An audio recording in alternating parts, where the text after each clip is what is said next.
జైలుకు పోకుండా చూసిండ్రు. మే 8వ తారీఖు నాడేమో బండి భగీరథ్ జైలుకు పోకుండా చూసిండు రేవంత్ రెడ్డి. ఇక్కడ కూడా మే 16 నాడు వాడు జైలు పోకుండా చూసిండు. అంటే ఏంది పోక్సో నిందితులు అంటే నీకంత ప్రేమ ఏంటి రేవంత్ రెడ్డి గారు? నాకు నిజంగా అర్థం కావడం లేదు. సో వాడు 55 రోజులు జైలుకు పోకుండా కోర్టుకు పోయి వాడితోటి వాడే రాజులాగా యాంటిసిపేటరీ బెయిల్ తీసుకొని వచ్చి పోలీస్ స్టేషన్కు ఎంటర్ అయితే మీరు నేరస్తుల నుండి ప్రజలకు రక్షణ కల్పిస్తున్నారా, ప్రజల నుండి నేరస్తులకు రక్షణ కల్పిస్తున్నారా? ఇవాళ రేవంత్ రెడ్డి గారు మీరు చెప్పాలి. ఇక మూడోది, మీరు ఫ్యూచర్ సిటీ అని కొత్తది పెట్టిండ్రు. ఎవరి కోసం పెట్టిండ్రు రేవంత్ రెడ్డి గారు? ఎవరి కోసం ఫ్యూచర్ సిటీ పెట్టిండ్రు? మీరు మీ భూముల దందా కోసమా, లేకపోతే మీ ఆస్తుల సంరక్షణ కోసమా? ఎవరి కోసం మీరు ఫ్యూచర్ సిటీ పెట్టిండ్రు? ఎక్కడ పోయింది మీ ఫ్యూచర్ సిటీ పోలీసులు? ఇలా ప్రజలకు ఫ్యూచర్ లేకుండా పోయింది మీ ఫ్యూచర్ సిటీ కమిషనరేట్ వల్ల. అప్పుడు కేసీఆర్ గారి టైంలో దాదాపు 40,000 మంది పోలీసులను రిక్రూట్ చేసి 10 లక్షల సీసీటీవీ కెమెరాలు పెట్టి 700 కోట్లు పెట్టి పోలీసులకు అత్యాధునిక వాహనాలన్నీ కూడా సమకూరిస్తే కమాండ్ అండ్ కంట్రోల్ సెంటర్ కడితే ఇవాళ పోలీస్ స్టేషన్కి వచ్చి కేసు పెట్టినా కూడా రక్షణ లేని పరిస్థితి. ఒకవైపు ఇట్లయితే ఆ మహిళను, ఒక అమ్మాయిని అయితే మైనర్ బాలికను సంవత్సరం పాటు అత్యాచారం చేసిన దుర్మార్గుడు ఒక కేంద్ర హోంమంత్రి కొడుకైనందుకు అతనికి బెయిల్ వచ్చినట్టు చూసిండు రేవంత్ రెడ్డి. పక్కా ఇది. లేకపోతే పెద్ద పెద్ద న్యాయవాదులను ముహుల్ రోహ్తగి కానీ, లేకపోతే సిద్ధార్థ లూత్రా కానీ, లేకపోతే అభిషేక్ మను సింఘ్వి, వీళ్ళకు కోట్ల రూపాయలు ఇచ్చి అమ్మాయిని రక్షించవచ్చు కదా. వాళ్ళని తీసుకొచ్చి వాదించమంటే వాదించేటోళ్ళు కదా. నామకే వాస్తే ఒక పబ్లిక్ ప్రాసిక్యూటర్కి ఇచ్చి వాదించవా నువ్వు అంటే ఏం వాదిస్తాడా ఆయన? నీకు అసలు ఇంట్రెస్టే లేదు వాడిని లోపలేయాలని. రహస్యంగా బెయిల్ ఇప్పించి తీసుకొచ్చినావు కదా 5 రోజులు. పోక్సో కేసు నిందితులు అంటే మీకు ఎందుకంత ప్రేమ రేవంత్ రెడ్డి గారు? మీరు చెప్పాలి. ఎందుకంత ప్రేమ? మీకు బిడ్డలు లేరా? మీకు మన్మరాలు లేరా? మీకు అక్కలు లేరా? మీకు చెల్లెలు లేరా? వాళ్ళు మనుషులు కాదా?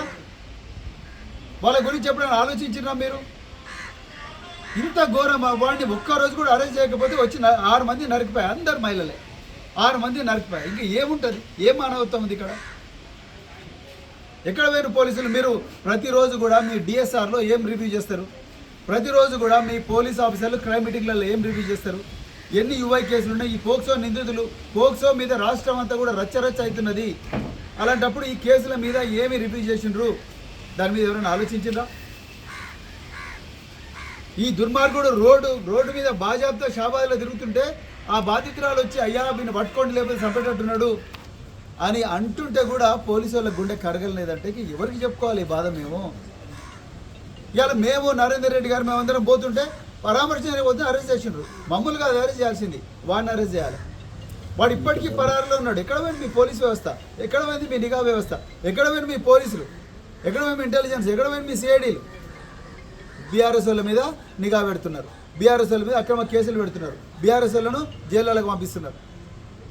ఇది మీరు చేస్తున్నది ఇవాళ రాష్ట్రంలో. అందుకొరకే అర్జెంటుగా మీరు రాజీనామా చేయాలి. ఈ ఫ్యూచర్ సిటీలో ఈ ఫ్యూచర్ లేని దందాలు మీరు బంద్ పెట్టాలి. దీనికి బాధ్యులైన పోలీస్ అధికారులను వెంటనే సస్పెండ్ చేయాలి. వాళ్ళ మీద చట్టపరంగా చర్యలు తీసుకోవాలి. రాజ్ కుమార్ అనే నిందితునికి ఉరి శిక్ష చేయబడేదాకా మీరు ఆగొద్దు. ముందు అవన్నీ కావాలంటే ముందు గద్దె దిగాలి. మీరున్నంత కాలం మహిళలకు రక్షణ లేదు. క్లియర్గా అర్థమైపోయింది. ఆ ఎఫ్ఐఆర్లో బెయిల్ వచ్చే సెక్షన్లో పెడుతుంది పేట్ బషీరాబాద్లో. ఈ షాబాద్లో కూడా బెయిల్ వచ్చే సెక్షన్లో పెడుతుంది. ఇక ఎందుకు ఇంత కోపం అమ్మాయిలంటే మీకు?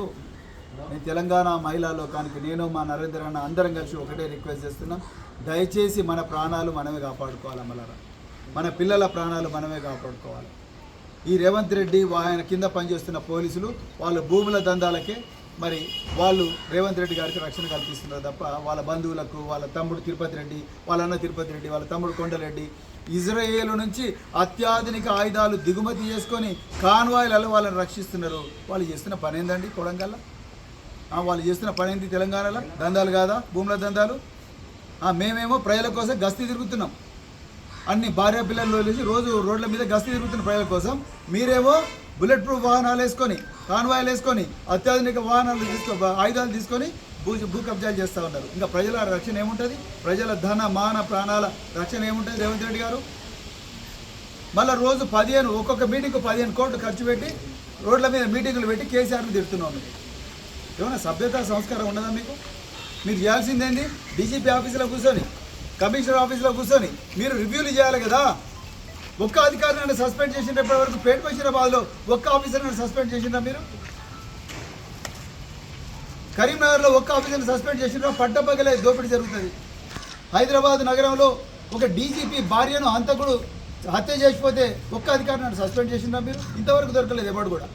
కరీంనగర్లో దొరకలే, హైదరాబాద్లో జూబ్లీస్లో దొరకలే, ఇలా పేట బషీరాబాద్లో దొరకలే, ఇక్కడ కూడా దొరకలే. చివరికి బండి సంజయ్ కాళ్ళ మీద పడ్డారు మీరు. అయ్యా దయచేసి లొంగిపోయి చూడని చెప్పి ఆయన వచ్చి లొంగిపోయింది తప్ప మీరు పట్టుకున్నది కాదు రేవంత్ రెడ్డి గారు.